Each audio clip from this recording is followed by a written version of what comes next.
করি না, কিন্তু আমি এখন ঝুলছি একটা গুহার 100 ফুট নিচে, যেটা মাটির নিচে 5 কিলোমিটার জুড়ে বিস্তৃত আছে।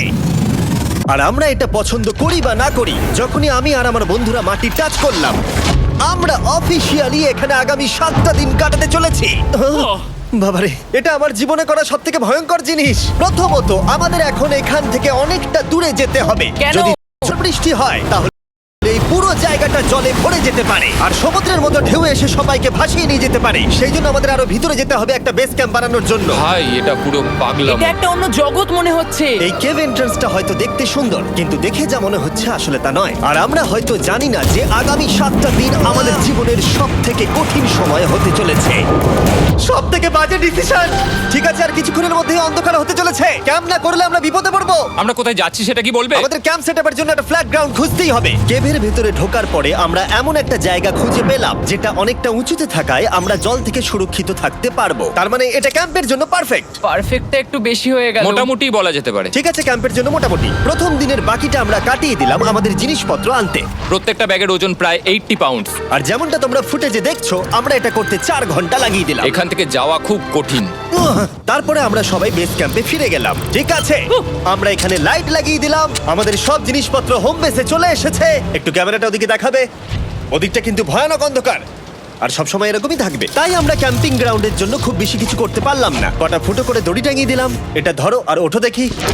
মনে হচ্ছে আমাদের হ্যামকগুলো ভালোই সাপোর্ট পাবে। আর তারপরে আমাদের সার্ভাইভাল গাইড জোয়ের সাহায্যে আমরা হ্যামক টাঙালাম। এই সরু দড়িটা আমার হ্যামকটাকে ধরে রাখবে। হ্যাঁ, ডিনার খেয়ে আমরা প্রথম রাত্রি ঠান্ডার জন্য তৈরি হলাম। আমি মিথ্যে কথা বলবো না, আমি যতটা ভেবেছিলাম তার থেকে এই হ্যামকটা অনেক বেশি কমফোর্টেবল। এই আমি তো আমার চমকেই হাতটা তো গেছিলাম। বড় কেন ভাই? এই কেভটা 2.5 কিলোমিটার ডিপ, আর আমরা এখন এন্ট্রান্সের কাছেই ক্যাম্পিং করছি। কাল আমরা অনেক কিছু এক্সপ্লোর করব। তোমরা কেমন ঘুমালে? ভয়ঙ্কর। ঘুমই হয়নি। এটা সত্যি একটা অস্বস্তিকর পরিবেশ। কেবের উপর থেকে অনবরত আমাদের উপরে জল পড়েই যাচ্ছিল, তাই উপরে একটা প্লাস্টিক চাপালাম, কিন্তু তাও আমাদের হ্যামকের উপরে জল পড়েই যাচ্ছিল। একটা আইডিয়া আছে, চলো শেল্টারগুলোকে ভালোভাবে তৈরি করি। আমার মনে হয় এই প্লাস্টিকগুলোকে জুড়ে দিলে আর জল পড়বে না। বাহ, তুমি তো জিনিয়াস। আমি শুধু একজন ইউটিউবারই নয়, ঠিক আছে? আমার হ্যামকটা এটার উপরে ঝুলছিল।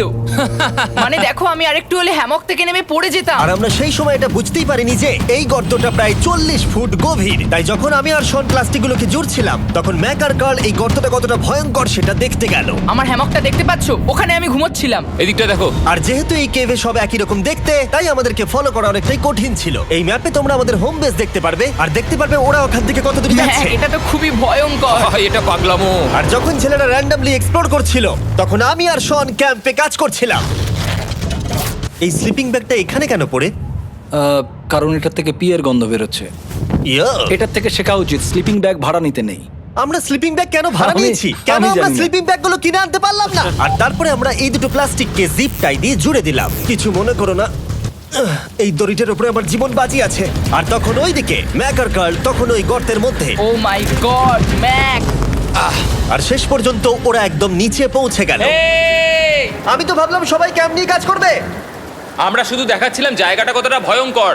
না পড়লেই হবে, তোমাদের স্কিল নেই। আচ্ছা ঠিক আছে। আর যদিও ওদের এবার ফিরে আসা উচিত ছিল, কিন্তু কাল আর ম্যাক এটা কতটা গভীর সেটা দেখানোর চেষ্টা করলো। ভাই এটা দেখতে দারুণ লাগছে। তুমি কি নদীটাকে পার করতে পারবে?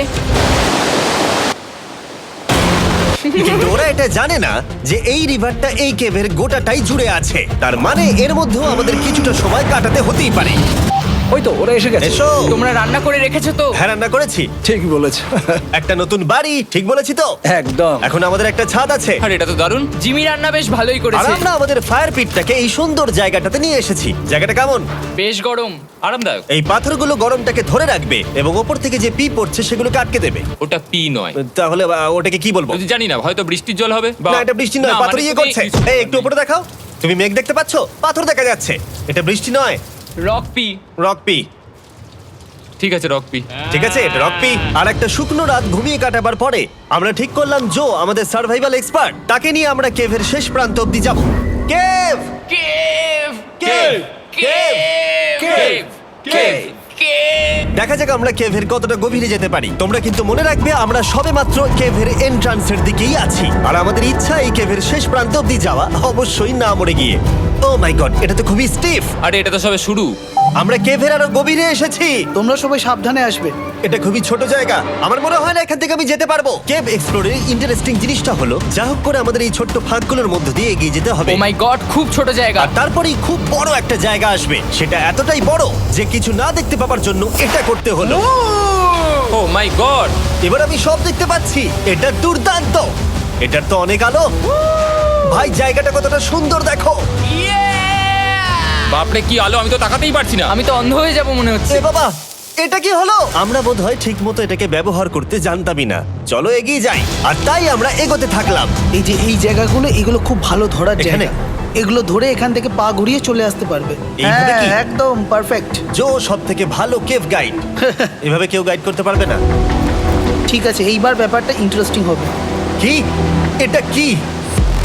এখান থেকে আমাদের ওয়েট শুট পরে সাঁতার কেটে যেতে হবে।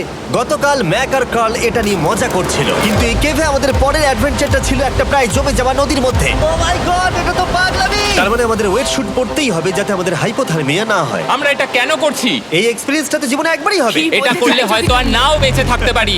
আমাদের এই কেভের শেষে পৌঁছতে হলে আমাদের এই নদীর মধ্য দিয়ে, এই ছোট্ট ফাঁকগুলোর মধ্য দিয়ে সাবধানে ধীরে ধীরে এগিয়ে যেতে হবে। আস্তে আস্তে নামো, স্রোতের কারণে পা পেছনে টানতে পারে।